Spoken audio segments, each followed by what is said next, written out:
leur demandant de voter en faveur de cet accord. Merci.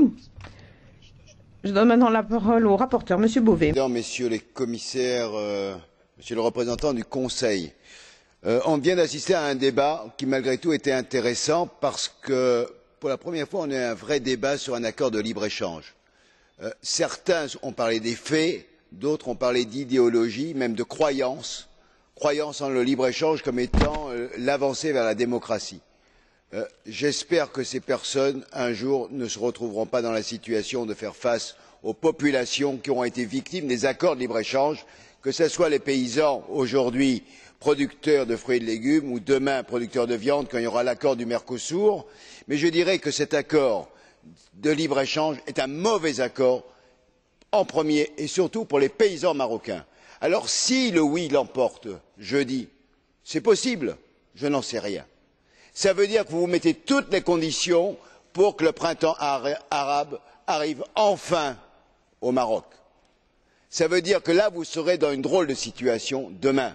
Parce que quand on voit dans l'accord que plus de 50% d'augmentation pour les produits européens sur le territoire du Maroc vont avoir lieu contre 15% simplement pour les produits marocains en Europe, ça veut dire que ce sont des centaines de milliers de familles marocaines qui vont être jetées à la rue à cause de ces exportations dans leur propre pays. Est-ce que c'est ça que vous voulez? Aujourd'hui, j'ai l'impression que vous ne dites pas la réalité. Vous refusez de dire la réalité. Nous vous acceptons de faire cet accord parce que le Maroc s'engage à nous protéger contre l'immigration qui arrive d'Afrique. C'est ça et c'est marqué dans tous vos textes. Est-ce qu'on fait des accords économiques uniquement pour dresser un mur de l'autre côté de la Méditerranée pour protéger l'Europe? Soyons sérieux. Revenons sur les faits concrets. Les faits concrets, c'est l'agriculture. Or, cet accord est un mauvais plan pour l'agriculture. 1% d'augmentation du volume par rapport à l'offre peut faire écrouler les prix. Vous le savez très bien, Monsieur le Commissaire, l'ajustement de l'offre et la demande est quelque chose de fragile. 1% peut faire écrouler les prix et peut avoir des conséquences dramatiques. On sait qu'aujourd'hui, Perpignan est une véritable passoire pour les tomates. On sait que le siège des deux plus grosses entreprises, Azoura et Deal, sont basées en France. Aujourd'hui, cela est connu. Alors, pourquoi continuons-nous de cette manière-là?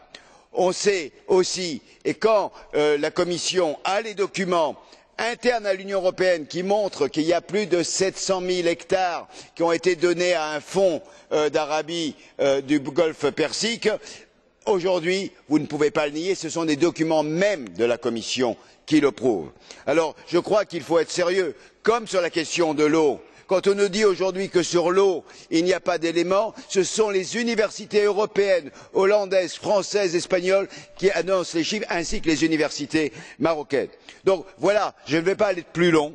Sur l'obligation par rapport au Sahara occidental, je n'ai pas voulu en faire une bataille politique, simplement une question de droit.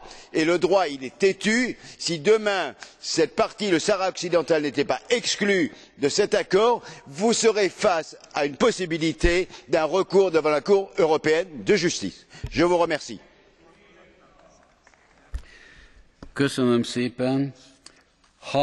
Merci. Nous avons maintenant 6 recommandations. Le débat est maintenant clos. Le vote aura lieu jeudi à midi.